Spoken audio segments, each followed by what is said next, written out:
গণ আন্দোলনের মুখে ক্ষমতাচ্যুত হওয়ার পর নীরবতা ভাঙলেন সাবেক প্রধানমন্ত্রী ও আওয়ামী লীগ সভাপতি শেখ হাসিনা।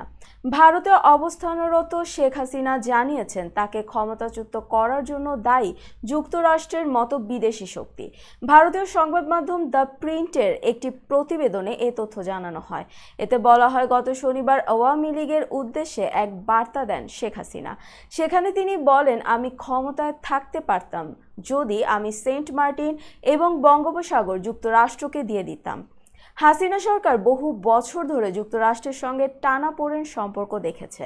এই বছরের জানুয়ারির নির্বাচনের আগে তিনি বলেছিলেন যে বিমান ঘাঁটির বদলে ক্ষমতায় ফেরার প্রস্তাব দিয়েছিলেন এক শ্বেতাঙ্গ ব্যক্তি। তার সর্বশেষ বার্তায় বাংলাদেশের ইতিহাসের সবচেয়ে দীর্ঘমেয়াদী প্রধানমন্ত্রী শেখ হাসিনা নতুন অন্তর্বর্তী সরকারকে এই ধরনের বিদেশি শক্তি দ্বারা ব্যবহৃত না হওয়ার জন্য সতর্ক করেছেন। ওই বার্তায় শেখ হাসিনা বলেন, লাশের মিছিল যাতে দেখতে না হয় সেজন্য পদত্যাগ করেছি।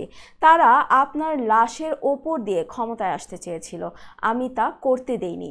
ওই বার্তায় আওয়ামী লীগ নেতা কর্মীদের শেখ হাসিনা জানান তিনি শিগগিরই দেশে ফিরবেন।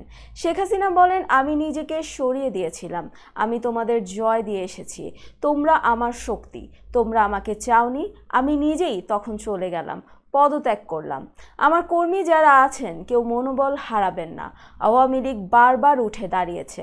শিক্ষার্থীদের উদ্দেশ্যে শেখ হাসিনা বলেন, আমি তরুণ ছাত্রদের প্রতি আবারও বলতে চাই, আমি কখনোই তোমাদের রাজাকার বলিনি। আমার বক্তব্য বিকৃত করা হয়েছে। একটা পক্ষ সুবিধা নিয়েছে। ধারণা করা হচ্ছে আগামী সপ্তাহে ভারতীয় সংবাদ মাধ্যমে ভাষণ দেবেন শেখ হাসিনা।